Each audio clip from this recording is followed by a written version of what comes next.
সকলোকে মোৰ YouTube channel carries জ্ঞানলৈ স্বাগতম জনাইছোঁ। আজিৰ ভিডিঅ'টোত মই কুৱেশ্যন নম্বৰ 12ৰ পৰা আৰম্ভ কৰিবলৈ লৈছোঁ। ইতিমধ্যে আমি 11লৈকে আলোচনা কৰা হৈ গৈছে। যিসকলে এতিয়ালৈকে ভিডিঅ'টো চোৱা নাই তেওঁলোকে ডেছক্ৰিপশ্যনত লিংক দিয়া আছে, ডেছক্ৰিপশ্যনৰ লিংকৰ পৰা ভিডিঅ'টো চাব পাৰিবা। এতিয়া 12 নম্বৰ প্ৰশ্নটোত √3 = 1.732 আৰু √2 = 1.414 ধৰি তলৰ ৰাশিৰ আসন্ন মান উলিওৱা। অৰ্থাৎ আমাক দুটা ৰাশি দিয়া আছে, সেই দুটা ৰাশিৰ আসন্ন মান কিমান হয় উলিয়াবলৈ কৈছে। ব'লা ভিডিঅ'টো আমি আৰম্ভ কৰোঁ। প্ৰথম ৰাশিটো আছে 1/√3 - 2। এই প্ৰশ্নটো আমি সমাধান কেনেকৈ কৰিম? এতিয়া চোৱা ছাত্ৰ-ছাত্ৰীসকল, 1/√3 - 2 ইয়াক যেতিয়া আমি মান উলিয়াব যাম, পোনে পোনে ইয়াত যদি 1.732 - 1.414 বহুৱাই দিওঁ, তেতিয়াহ'লে কি হ'ব? তলত এটা দশমিক সংখ্যা আহি যাব। এনেকৈ নকৰি আমি আগত যি ধৰণে অংক শিকিছিলোঁ সেই ধৰণে এইটো সমাধান কৰিলে কেনেকুৱা হয় সেইটো চাই লোৱা। 1/√3 - √2 ইয়াক পোনে পোনে মান বহুৱাই নিদি আমি সাধাৰণতে সৰল কৰি ল'ম। সৰল কৰোঁতে আমি আগতে যেনেকৈ কৰিছিলোঁ তেনেকৈ কৰিম। √3 - √2 দিয়া আছে, ইয়াৰ লগত আমি √3 + √2 পূৰণ কৰি দিওঁ হৰ। ডিনমিনেটৰৰ ঠাইত আমি এনেকৈ পূৰণ কৰিছোঁ, গতিকে ইয়াতো আমি √3 + √2 পূৰণ কৰিব লাগিব। কৰাৰ লগে লগে ইয়াত কি হৈ যাব চোৱা, তলত আমি পাই যাম √3² - √2²। কিয় পালোঁ? a - b পূৰণ a + b মানে কি? a² - b², সেইকাৰণে পাইছোঁ। √3 + √2 ওপৰত থাকিব। এতিয়া ইয়াত যদি আমি মান বহুৱাই দিওঁ তেতিয়া কিমান হ'ব চোৱা, √3² তাৰ মানে হৈ যাব 3 - √2² মানে 2। চ' ডিনমিনেটৰত আমি কি পালোঁ? 3 - 2 পালোঁ, আৰু ওপৰত আমি ইয়াত বহুৱাই দিব পাৰোঁ 1.732 + 1.414 এনেকৈ বহুৱাই দিলোঁ। চোৱা হৰৰ ঠাইত আমি 3 - 2 অৰ্থাৎ 1 পাই যাম, আৰু এইফালে যোগ কৰিলে কিমান পাম? 4 × 2 = 6, 1 × 3 = 4, 4 × 7 = 11, 1 হাতত থাকিল 1, 1 × 1 = 2, 2 × 1 = 3। গতিকে আমাৰ উত্তৰটো হৈ যাব 3.146। এইটো হ'ব আমাৰ এনচাৰ। এতিয়া কুৱেশ্যন নম্বৰ 2 ইয়াত দিয়া আছিল। চোৱা কুৱেশ্যন নম্বৰ 2টোত দিয়া আছে 2/√3 + 2। এইটোত তোমালোকে হৰত ওপৰে তলে দুইটাতেই √3 + √2 দিয়া আছে, গতিকে √3 - √2ৰে পূৰণ কৰি দিবা। পূৰণ কৰি দিয়াৰ লগে লগে অংকটো কৰিব পাৰিবা। নেক্সট প্ৰশ্নটো কি দিয়া আছে চোৱা, কুৱেশ্যন নম্বৰ 13, হৰণ নকৰাকৈ তলৰ পৰিমেয় সংখ্যাবোৰৰ দশমিকত প্ৰকাশ কৰা। হৰণ কৰিব নালাগে, কিন্তু দশমিকত প্ৰকাশ কৰিব লাগে। কেনেকৈ কৰিম চোৱা, কুৱেশ্যন নম্বৰ 13টোৰ এনচাৰ ওলাব যাম। কুৱেশ্যন নম্বৰ 13ৰ বাবে আমি লিখি ল'ম। কুৱেশ্যন নম্বৰ 13ৰ 1টো দিয়া আছে 7/25। যিহেতু হৰণ কৰিবলৈ মানা কৰিছে, গতিকে আমি ইয়াত কি কৰিম চোৱা, 7/25 ইয়াত আমি 25ৰ লগত কি পূৰণ কৰিলে 100 হয়? 25ৰ লগত 4 পূৰণ কৰিলে হয়, গতিকে ইয়াতো 4 পূৰণ কৰি দিম।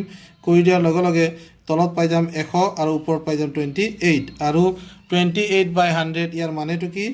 0.28। ডেচিমেল প্লেচ কেইটা আহি যাব? দশমিক স্থান দুটা আহি যাব, গতিকে 0.28টো হ'ব ইয়াৰ এনচাৰ। কুৱেশ্যন নম্বৰ 2ৰ কাৰণে কি দিয়া আছে? 3/40 দিয়া আছে, 3/40। চ' ইয়াক যদি আমি সমাধান কৰোঁ কেনেকুৱা হ'ব?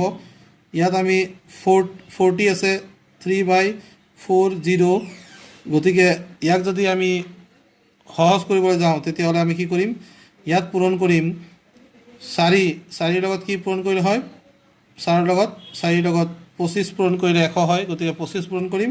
ইয়াতো 25 পূৰণ কৰোঁ। পূৰণ কৰাৰ লগে লগে কি হ'ব চোৱা, 4 × 25 × 100 40 থকাৰ কাৰণে আমি 1000 পাই যাম। এইফালে 3 আৰু 25 পূৰণ কৰিলে আমি কিমান পাম? 3 × 25 × 75, গতিকে ইয়াৰ এনচাৰটো কিমান হ'ব? 0.075। যিহেতু 1000/75 অৰ্থাৎ 75 আছে, 75ক 1000 দি ডিভাইড কৰিলে 3টা দশমিক স্থান আহিব, 1, 2, 3টা। যিহেতু ইয়াত দুটা অংক আছিলে, আগফালে এটা শূন্য দি আমি 3টা অংক বনাই লৈ ইয়াক দশমিকত প্ৰকাশ কৰিম।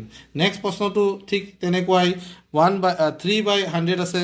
3/100 থাকিলে ইয়াক আমি কি কৰিম চোৱা, 3/100 3/100ক যদি আমি লিখিব যাওঁ দশমিকত তেতিয়া কি হ'ব 0.03 হ'ব দশমিক স্থান কেইটা আহি যাব যেহেতু ইয়াত 100ৰে হৰণ কৰিছোঁ দুটা দশমিক স্থান আহিব সেইকাৰণে 3ৰ আগফালে এটা শূন্য দি দুটা দশমিক স্থান বনাই 0.03 বুলি লিখিছোঁ নেক্সট প্ৰশ্নটো আছে কুৱেশ্যন নম্বৰ 4 ইয়াত দি আছে 23/, নেক্সট প্ৰশ্নটো আছে 23/5 square into 2 to the power 3 square বা 2 কিউব বুলি ক'ব পাৰোঁ ইয়াত আমি কি কৰিম চোৱা 23 ইয়াত যেহেতু 5ৰ ঘাত দুটা আছে ইয়াত 2ৰ ঘাত তিনিটা আছে 5 আৰু এটা ইয়াত দি দিলে কি হ'ব 5 কিউব আৰু ইয়াত হৈ যাব 2 কিউব তাৰমানে ইয়াত দুটা 5 আছিল গতিকে এই 5টি ইয়াত পূৰণ কৰাৰ লগে লগে ইয়াতো 5 এটা পূৰণ কৰিব লাগিব কৰাৰ লগে লগে আমি কি পাম চোৱা 5 3 গুণ 15ৰ 5 হাত থাকিল 1 5 2 গুণ 10 10 একে 11 গতিকে এইটো পাই গ'লোঁ লবৰ ঠাইত আৰু ওপৰ ইয়াত কি পাম চোৱা 5 2 যা 10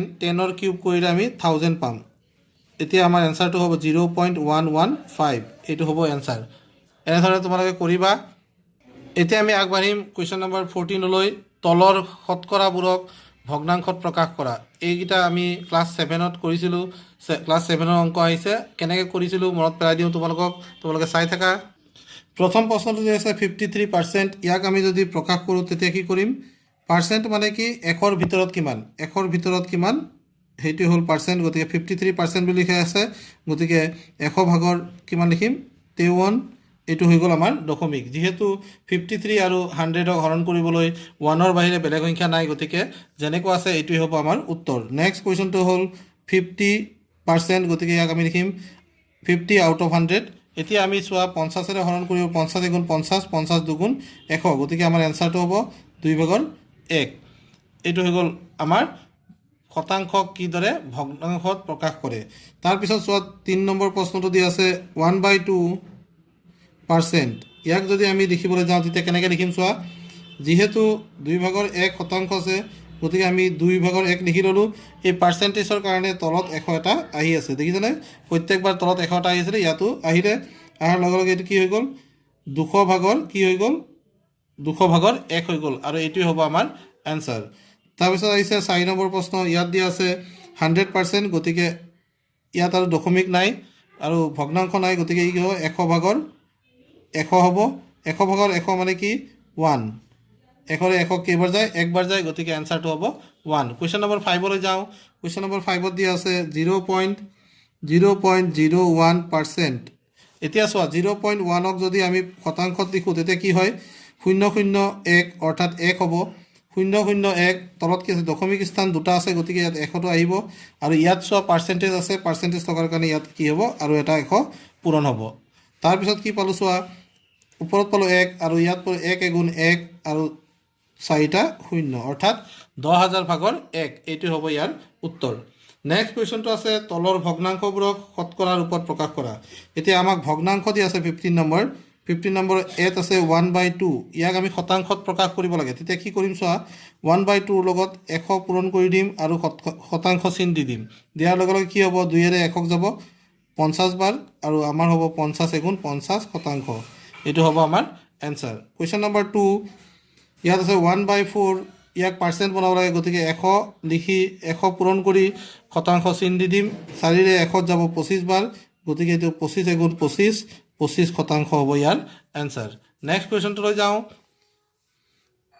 নেক্সট কুৱেশ্যন 3/20 আছে 3 নম্বৰত 3/20 পাৰ্চেণ্টেজত লিখিবলৈ হ'লে আকৌ 100 পূৰণ কৰি দিম আৰু শতাংশ চিন দিম 0 কেঞ্চেল 2ৰে 10ক যাব 5 বাৰ কি পালা 3 5 গুণ 15 গতিকে 15 শতাংশ হ'ব ইয়াৰ এনসাৰ নেক্সট আছে কুৱেশ্যন নম্বৰ 4 42/125 ইয়াক আমি শতাংশত প্ৰকাশ কৰিব লাগে গতিকে 100 পূৰণ কৰি শতাংশ চিন দিম দিয়াৰ লগে লগে 5ৰে ইয়াক যাব 5 25ৰে ইয়াক দিওঁ 5 বাৰ 25ৰে ইয়াক যাব 4 বাৰ গতিকে আমি কি পাম চোৱা 4 2 গুণ 8 4 4 গুণ 16 আমি পালোঁ 168/5% ইয়াক যদি আমি হৰণ কৰি দিওঁ 5ৰে 16ক যাব 5 3 গুণ 15 1 থাকি গ'ল 18 5 3 গুণ 15 থাকি গ'ল 3 দশমিক দিয়াৰ লগে লগে 30 হ'ব 5 6 গুণ 30 গতিকে 33.6% হ'ব ইয়াৰ এনসাৰ গতিকে এইটো হৰণ কৰি চাবা হৰণ কৰিলে 33.6% ওলাব নেক্সট কুৱেশ্যনটো লৈ যাওঁ নেক্সট কুৱেশ্যনটোত দিয়া আছে কুৱেশ্যন নম্বৰ 5 0.25 ইয়াক পাৰ্চেণ্ট বনাব লাগে, গতিকে 100 দি 100 পূৰণ কৰি আমি কি কৰিম 100 পূৰণ কৰি পিনে পাৰ্চেণ্টেজ চিম্বল দিম আৰু 0.25 লগত 100 মাল্টিপ্লাই কৰিলে পূৰণ কৰিলে দশমিক স্থানটো কি হ'ব নোহোৱা হৈ যাব আৰু এইটো হৈ যাব 25%। তো ঠিক সেইদৰে 6 নম্বৰ প্ৰশ্নটো তোমালোকে কৰিবা আৰু কৰি উত্তৰ পাবা 125% পাবা। ইয়াৰ এনচাৰটো কি হ'ব 6 নম্বৰ প্ৰশ্নটোৰ 125% হ'ব। এইদৰে যেনেকৈ এইকেইটা কৰিলোঁ ঠিক একেধৰণে এইকেইটা কৰি পিনে তোমালোকে চাবা। ছাত্ৰ ছাত্ৰীসকল ভিডিঅ'টো চোৱাৰ বাবে সকলোকে ধন্যবাদ জনাই আজি ভিডিঅ'টো সামৰিব লৈছোঁ, কাৰণ অতি শীঘ্ৰেই মই লেচন 1লৈ আগবাঢ়িম। 16, 17, 18, 19, 20, 21 এই লাষ্টৰ কুৱেশ্যনকেইটাও মই তোমালোকক নেক্সট ভিডিঅ'টোত দিবলৈ চেষ্টা কৰিম। আশা কৰোঁ তোমালোক সকলোৱে ভালদৰে এইখিনি শিকি মোক জনাবা। Thank U.